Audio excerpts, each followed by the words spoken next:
Hello there, welcome to another Musical Musing with me, Jim Hustwit. Today, the topic of conversation is composing production music and whether or not you should do instrumental tracks or whether you should write lyrics for your tracks.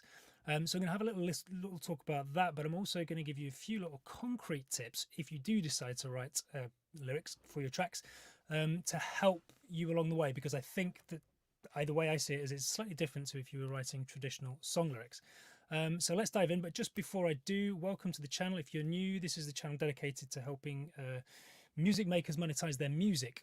We talk about writing, production, mixing, and also some of the business challenges faced by producers and composers, as well as some mental health issues, the general well-being. So if that sounds like it's of value, please do hit the subscribe button and ring the bell so that next time I post, you get the scoop first. Right, okay, so let's dive in. So when it comes to production music, and for anybody who is less than familiar with production music, we're talking about the music which sits on a database, which is accessible by directors, producers, filmmakers all over the world.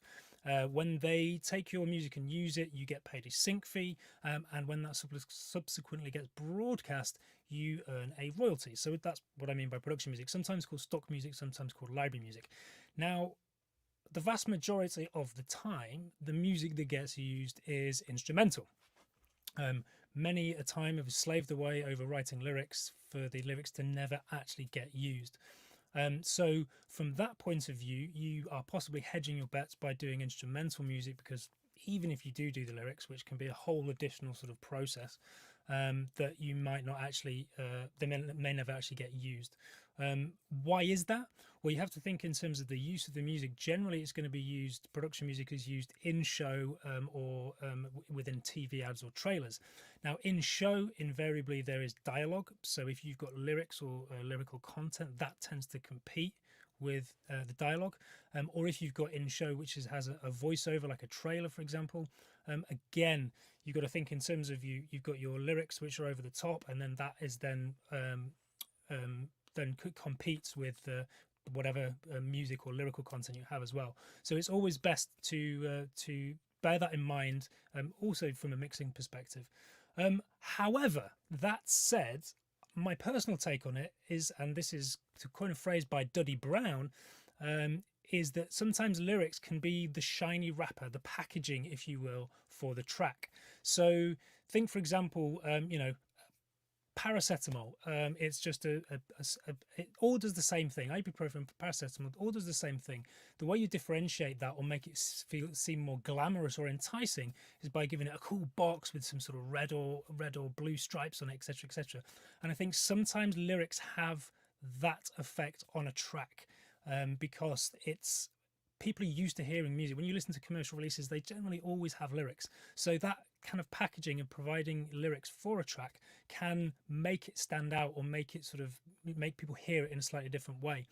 But there's also another advantage to having lyrics, is that sometimes music searches are done based on certain keywords and even lyrical content. So if you have a track which has specific lyrics to it, even if the lyrics don't really get used very much and most of it gets muted out, that could clinch the sync. So there is definitely merit in doing tracks with lyrics. It's just understanding that probably the vast majority of the time they won't be included. However, obviously, increasingly when we provide stems to production music libraries, people have the ability to build their own tracks. So they may use a small portion with lyrics and then mute out the rest. So that's definitely something to bear in mind. Now, if you're going to do a track with lyrics, and I find myself doing this increasingly at the moment. I've just done some orchestral hip hop, and I'm doing a retro pop track at the moment with lyrics. If you find yourself doing tracks with lyrics, I think it's very important to approach it in a very different way to if you are a singer-songwriter writing songs for commercial release. Why is that? Generally because structurally you don't need a sort of full narrative to a song. Generally, as I say, because not much of the lyrics will get used, you can actually get away with being sort of a little bit more limited with the choice of lyrics. So Duddy Brown, again, to coin a phrase, he's an amazing producer, an amazing guy, but he coined the phrase hooks, not bars. Why is that? Is because rarely will you, and this applies to hip hop as well as sort of song lyrics, But rarely will you have a situation whereby somebody needs a full 3 minute song with lyrics all the way through. It does happen, but I think generally if people need that, then they will generally want to sync an artist rather than sort of production music. But you know, you never know. But so what happens is you will have certain choice phrases like "I'm a winner" or whatever. I'm a winner. Could I not have thought of a better example than "I'm a winner"? I am a winner. So are you. But they will take certain choice lyrics. So rather than having to sort of tell a story with production music, and I'll come to this in a minute, your music is very much telling the story and directing the journey. So the lyrics can just be peppered in here and there with space in between so that they can be used and don't necessarily interfere with, again, with the sort of dialogue. Now, this is an important point to note. If you do a track with lyrics, you must ensure that the instrumental works in its own right. Take, for example, a grime track. Generally, on the production side and the compositional and arrangement side, they're very sparse. In fact, they're very simple. They're very linear. Beat starts, 3 minutes, we're done, with bits that come in and out. Quite often, that won't work in its own right when you're talking about production music. It won't work on its own because there's not enough happening to give an editor what they need to help tell the story.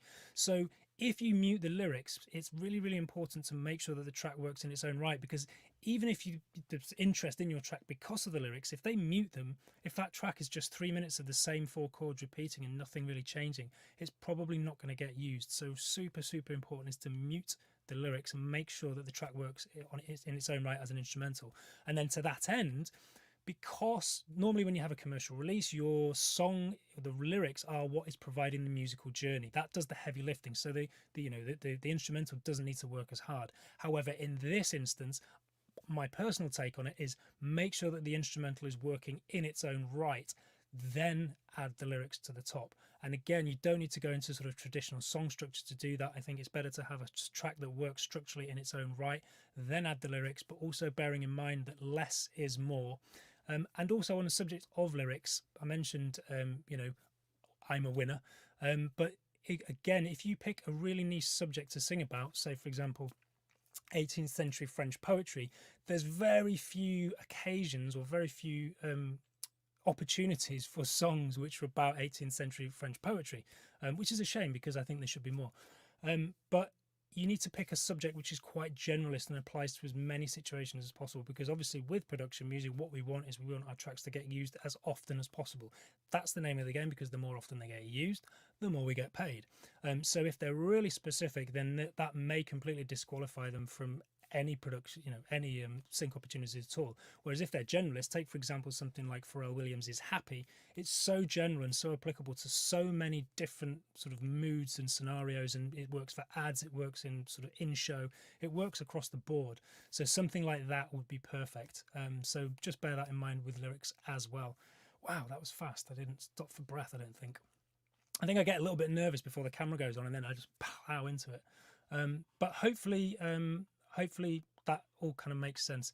I'm going to take a breather and just take 5. If you have anything else that you would like to add to the conversation, then please, by all means, do let me know in the comments section below. Give the video a thumbs up if it was useful or interesting. And I always get back regarding comments, but also do let me know if there's any specific challenges or questions you have regarding, production music, but general kind of writing, producing, composing, mixing, and I will be sure to address those either in the comments or maybe even do a video on the subject. So yeah. I will also mention as well, if you are interested in writing production music, I consult for a production music company in the US called ASX, which is the exclusive arm of Audio Socket. As such, we're always looking for new writers. So if you are interested, I will post a link in the description below to how you can apply. And also, if you would like to just generally know a little bit more about production music and also pick up some tips that you can implement in your writing tomorrow, then there'll be a link below to a free webinar which I've done, which kind of gives you an overview of production music, what it is, how it works, how you get paid. I touch on the different libraries, which I think are the better libraries to write for, or certainly the differences between the different libraries, but also, as I say, giving you some sort of concrete tips that you can sort of implement in your writing tomorrow to not only hopefully get your tracks, increase the likelihood that they get picked up by a publisher or production music library, but also that once they do, that they continue to get used over and over again and earn you a massive amount of money. So thank you very much for watching. No comments today because I'm a little bit earlier, but that's all good. As I say, hit me up in the comments below if there's any questions, and I will be sure to get back to you. I will do, because I did it before and somebody said that it was quite useful for me to do a summary of what I just said. So I will do that. But if in the meantime, if you do have a comment or anything you want to add to the conversation, do let me know in the chat right now and I'll address it in a second. But yeah, okay, so we're talking about production music, instrumental versus lyrics. Important to note that the vast majority of tracks get used as instrumental rather than with lyrics. However, the lyrics can serve as a beautiful, shiny wrapper for your song, which can increase the chances of it getting picked up and used, even if they do mute the lyrics in the end. Bearing in mind that whenever there are lyrics, it may well be competing with dialogue, either in-show dialogue or a voiceover. So that's why quite often the lyrics are muted or the instrumental is used. But lyrics can be useful to cleanse the sync. If you are going to write lyrics, which you may very well do, if you do, always important to keep them general, not too specific. 18th French poetry is a no-no. Lawnmowers, probably another no-no. But you don't need to necessarily do a full song structure. My personal approach is write a slamming instrumental track and then get the lyrics added in on the top rather than following a song structure type approach. And hooks, not bars. Doesn't need to be too wordy. Leave space and let the sort of the key elements of your track really ring out. And if it's a nice generalist topic like happy or I'm a winner, then you too could be a winner. Thanks very much for joining me. Jim Hustwit. I'm back tomorrow, same time. Bye. Oh, I've done it again. I always say bye and I want to end the broadcast bang on, but it never happens because it asks me to confirm. Yes, I want to confirm. Bye.